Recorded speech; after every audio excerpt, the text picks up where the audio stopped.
अच्छा, अज़वाज मुतहरात या दीगर जो मोमिना ख़वातीन थी रसूलुल्लाह के दौर में, उनके बाद वो भी मसाजिद में जाकर एतकाफ़ किया करती थी? जी, अज़वाज मुतहरात हैं, रिज़वानुल्लाहि अलैहिम अजमईन हैं और सहाबियात हैं तमाम, वो उनसे सहीह बुखारी की भी रवायत है कि सैयदा आयशा रज़ियल्लाहु ताला अन्हा और बाकी दीगर नबी करीम सल्लल्लाहु अलैहि वसल्लम की जो अज़वाज हैं वो मस्जिद के अंदर एतकाफ़ फरमाया करती थी और उन्हीं का ये सुन्नत है कि एतकाफ़ में मर्द औरत को क्या एतकाफ़ जो है वो मसाजिद के साथ मखसूस है, या फिर अब मिसाल ले लीजिए कि हम यहाँ पर हैं और ज़रा चांद रात तक ये नशरियात चलती हैं, तो अब हम इधर ही रहते हैं, यहाँ से बाहर भी ज़रा उस तरह से नहीं जा होता, लेकिन इंटरेक्शन लोगों के साथ बहरहाल होता है, जो कि आप कह रहे हैं कि एतकाफ़ में नहीं करना।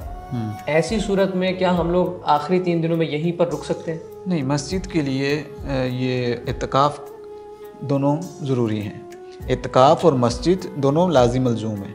अच्छा, मस्जिद के अलावा कहीं भी एतकाफ़ दुरुस्त नहीं है, क्योंकि हमें शरीयत मुहम्मदिया में से ना ही रसूलुल्लाह सल्लल्लाहु अलैहि वसल्लम का ये अमल मिलता है, ना सहाबा किराम का अमल मिलता है, बल्कि अब्दुल्ला बिन अब्बास रज़ी अल्लाह ताला अन्हु का सुनन अल कुबरा लिल बहकी के अंदर उनका ये फतवा है। अब्दुल्ला बिन अब्बास अहले बैत के फ़र्द हैं, मुफस्सिर कुरान हैं, वो कह रहे हैं कि अगर कोई बंदा घरों में इत्काफ़ करता है तो वो एक दिन में नया काम कर रहा है।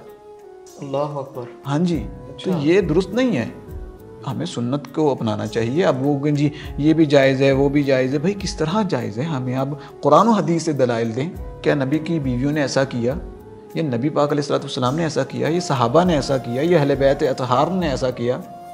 ठीक है ना, किसी ने भी ये नहीं किया रिज़वानुल्लाहि अलैहिम अजमईन। तो इसलिए मस्जिद के अंदर ही बैठना चाहिए। बल्कि हज़रत इब्राहीम और इस्माईल को अल्लाह रब्बुल आलमीन ने हुक्म फरमाया था, अन ताहिरा बैतिया लित्ताइफीना वल आकिफीना व रुक्काइ सुजूद, कि मस्जिदों को साफ़ करो, मेरे घर को साफ़ करो, पाक साफ़ करो। किसके लिए? तवाफ़ करने वालों के लिए, एतकाफ़ करने वालों के लिए, रुकू करने वाले और सजदा करने वालों के लिए। तो इसलिए मस्जिद, कुरान पाक भी ये कह रहा है कि इत्काफ़ कहाँ होता है? मस्जिद के अंदर होता है।